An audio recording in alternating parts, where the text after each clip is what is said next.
How to replace Roku 2 remote control buttons. Here are step-by-step instructions for replacing buttons on a Roku 2 remote control. Materials needed: small Phillips head screwdriver, replacement buttons for Roku 2 remote. Instructions: 1. Turn remote over and remove the battery cover. Remove the batteries.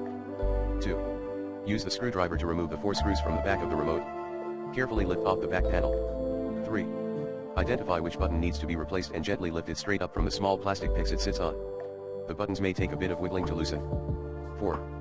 Press the new replacement button securely straight down onto the picks in the same orientation. Make sure it sits flat. 5. Visually inspect and test the button function by pressing to ensure it works properly before reassembling. 6. Align the back panel piece over the remote and screw the 4 screws carefully and evenly back into the original holes. Do not over-tighten. 7. Replace the battery cover and insert fresh batteries matching polarity symbols. 8. Test remote functions thoroughly before regular use. If any buttons do not respond, check seating and alignment and adjust as needed. Take care when handling small components and wiring inside remotes.